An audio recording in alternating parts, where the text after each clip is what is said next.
થોડા દિવસથી બનાસકાંઠાની એક દીકરી જે ચર્ચામાં છે અને તે ચર્ચામાં એટલા માટે છે કારણ કે તે પોતાના પુનર્જન્મની વાત કરી રહી છે। આ દીકરી દક્ષા ઠાકોર કે જેણે આજે કલેક્ટર સાથે પણ મુલાકાત કરી હતી। કલેક્ટર સાથે મુલાકાત કરી તેઓએ પોતાની વાતચીત જણાવી હતી। તે લગાતાર હિન્દીમાં વાતચીત કરી રહી છે। ઉલ્લેખનીય છે કે 4.5 વર્ષની દીકરી કલેક્ટર સાથે હિન્દીમાં વાતચીત કરી।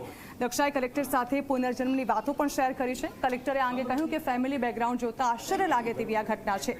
કલેક્ટર વરુણ બરણવાલે કહ્યું કે આ સંશોધનનો વિષય છે। જણાવી દઈએ કે છેલ્લા થોડા દિવસથી દક્ષા ઠાકોર નામની દીકરી ચર્ચામાં આવી છે કેમ કે તે પોતાના પુનર્જન્મની વાતો કરે છે। તેનું કહેવું છે કે આ તેનો બીજો જન્મ છે। આ પહેલા તે કચ્છમાં રહેતી હતી જ્યાં ભૂકંપ દરમિયાન તેનું મોત થયું હતું।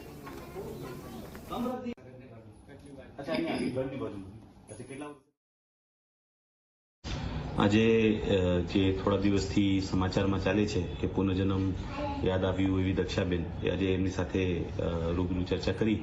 આમ ખરેખર આશ્ચર્ય થાય એવી ઘટના તો છે જ અને એની અંદર કોઈ લોજિકલ એક્સપ્લેનેશન હાલ સમજી શકાય તેવું નથી।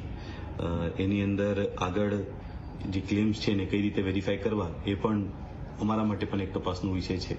તો આગળ જતા દીકરીની સલામતી માટે અને એમના ભણતર વગેરે માટે જે રજૂઆતો થઈ છે એને ધ્યાનમાં રાખીને તંત્ર દ્વારા જે જરૂરી પગલાઓ છે લેવામાં આવશે।